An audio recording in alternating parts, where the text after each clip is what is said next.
To our channel UGC Net Preparation. Today my topic is Eysenck theory of personality.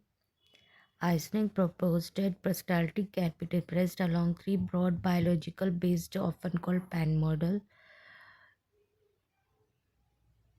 आइसनेक ने जो दिया था pan model दिया था जिसने पर्सनालिटी को 3 डायमेंशन में डिवाइड किया था P for psychoticism, E for extroversion and introversion, N for neuroticism, that is stability.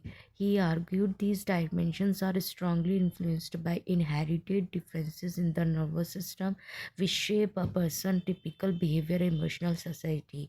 ये जो 3 डायमेंशंस है वो हमारे नर्वस सिस्टम से जुड़ी हुई होती हैं, जो शेप करता है हमारे पर्सन के टिपिकल जो शेप करता है पर्सन के बिहेवियर को और उसके इमोशनल स्टाइल को। आइजनेक ने 3 डायमेंशंस दी थी। जो 3 डायमेंशन से ये हैं एक्सट्रावर्जन एंड इंट्रोवर्जन। एक्सट्रोवर्जन वो होते हैं जो सोसाइटी में घुल मिल जाते हैं, टॉकेटिव होते हैं, सबसे बात करते हैं और सोशल वर्कर होते हैं।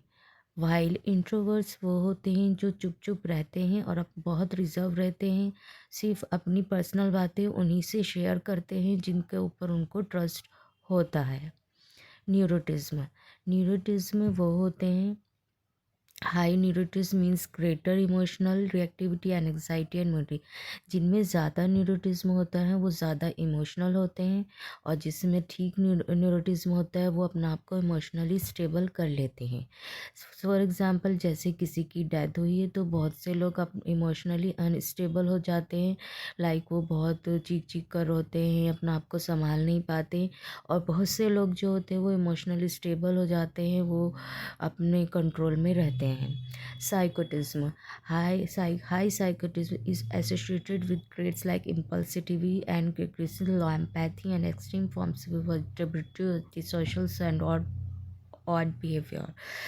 ये जो होता है ये हमारे साइकोटिज्म हाई साइकोटिज्म वो होते हैं जो अपने ऊपर काबू नहीं कर पाते हैं और ये एग्रेसिव बहुत, इनको बहुत जल्दी गुस्सा आता है और बहुत ज़्यादा गुस्सा आता है। लो एम्पैथी होते हैं, मतलब लो एम्पैथी का मतलब ये होता है कि जैसे कोई इंसान के दुखी है तो हम उसको अपनी जगह रख कर देखते हैं कि हाँ उसकी फीलिंग्स को हम समझने की कोशिश करते हैं, बट ये लोग किसी की फीलिंग्स और इमोशंस को नहीं समझते हैं और ये एंटी सोशल और ऑड बिहेवियर करने लगते हैं। Like anti social behaviour like जैसे किसी को ऊपर किसी लड़की को ऊपर तेज़ाब फेंक दिया, तो ये जो समाज के ख़िलाफ़ होता है एंटी सोशल बिहेवियर करते हैं। तो हम एक बार फिर से रिवाइज़ कर लेते हैं। आइजनेक थ्योरी जो होती है वो टाइप कम ट्रेट्स थ्योरी होती है।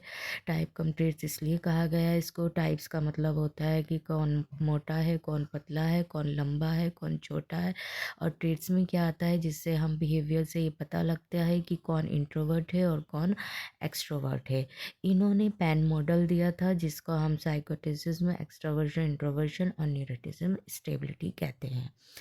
एक्सट्रोवर्ट वो होते हैं जो सोशली में घुल मिल जाते हैं। इंट्रोवर्ट जो होते हैं जो रिजर्व्ड होते हैं।